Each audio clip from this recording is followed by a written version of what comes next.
Hello, everyone, and welcome again to Managerial Economics, Econ 503.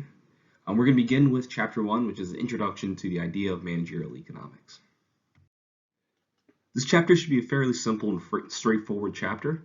We're first going to look at economics and managerial decision making, how they're similar, how they're different, and how we can integrate these two ideas and use concepts from each, in real world business applications. And the second part is going to be a review of economic terms and concepts. So you should have had some economics courses in your undergraduate. But even if you didn't, we'll go over some of these terms so you understand, and we can continue building on them throughout the course. So let's begin with the learning objectives for this chapter. First, you want to be able to define managerial economics and be able to discuss its relationship to microeconomics and to some other related fields of study, so things like finance, marketing, statistics, all concepts you want to be able to understand and have a mastery of if you're going to be leading a business, making these like real world business decisions. We also want to be able to cite and compare the important types of decisions that managers must make concerning how the company is going to allocate the scarce resources. Again, because firms, like society as a whole, has a budget constraint, there's only so many things you can do. You have to determine which are going to be the most profitable, which are the best, and how to go about doing those. And finally, we'll compare the three basic economic questions from the standpoint of both a country and a company. Typically, in your basic econ classes, you talk about economic questions from the standpoint of a country. We'll be, through this course, mostly looking at it from the standpoint of a company. Basically, these are going to be our building blocks for the rest of the course. I had a history professor in undergrad who said it was very important to read the foreword and the introduction to any historical book you're reading, so that way you can understand what you're going to be reading about, and you know exactly what the author wants you to know about, because they'll lay it out fairly clearly, and that's exactly what this chapter is going to be about.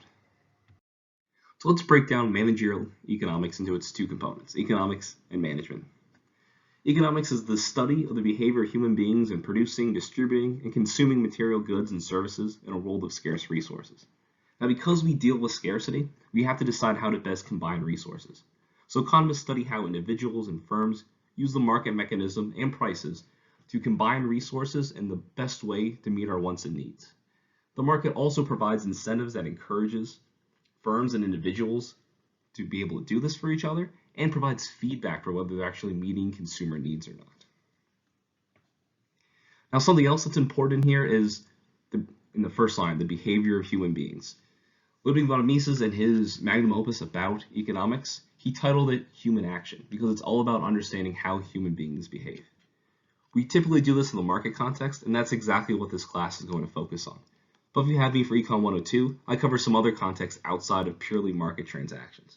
But we're going to be applying these ideas from economic theory as a framework for making business decisions, and something that will be useful as you're going through other courses during the MBA program.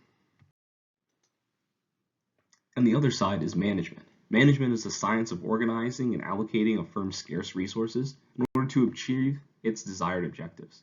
So it's about how firms actually go about making products. Often this is unimportant in economic theory, but in the real world, how things get done are extremely important. And to be successful out in the business world, you're going to need to be able to combine both. So we can see a clear relationship between the two of these. So combining them, managerial economics. This is the use of economic analysis to make business decisions involving the best use or best allocation of an organization's scarce resources.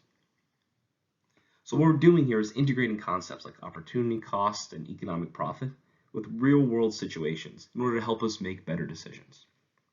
William Baumol, an economist and a consultant, spoke about how economic theory gave him the ability to clearly understand business problems, break them down into their components, and reach an optimal decision.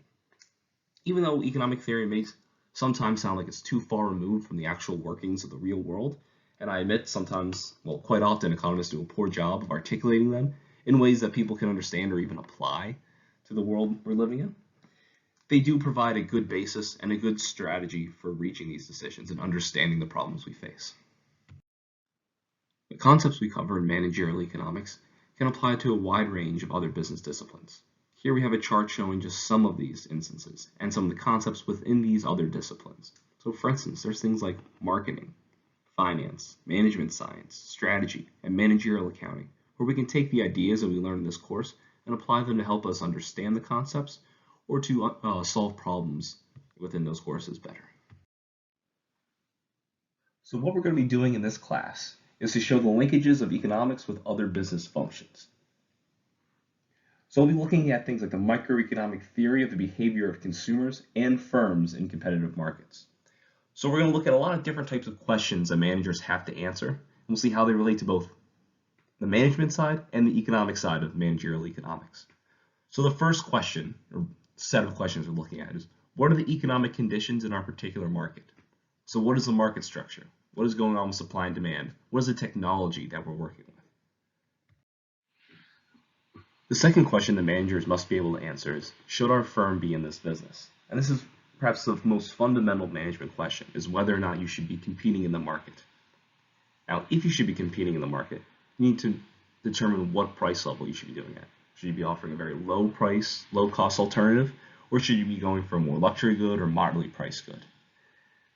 And at what output level should you be producing? Should this be one of the main components of your business strategy, or should it be just a side venture for your business? And finally, can the firm achieve a sustainable competitive advantage? Well, my good go-to example for this is Quiznos. Back in the day, Quiznos, the big way that they stood out was that they toasted their subs, but that wasn't sustainable because it's very easy for Subway or for any other, sub shop to buy a toaster oven. So if you want to compete in the market and you want that to be the cornerstone of your business, you need to have a competitive advantage that's going to last over time.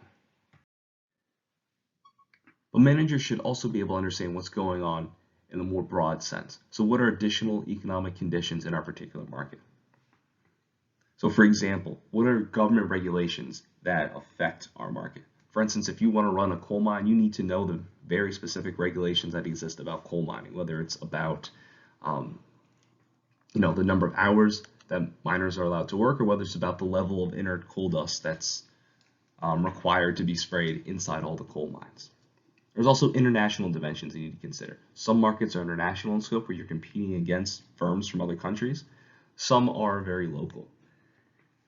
Also, you may be working with international suppliers, so you need to be able to deal with firms located in other countries.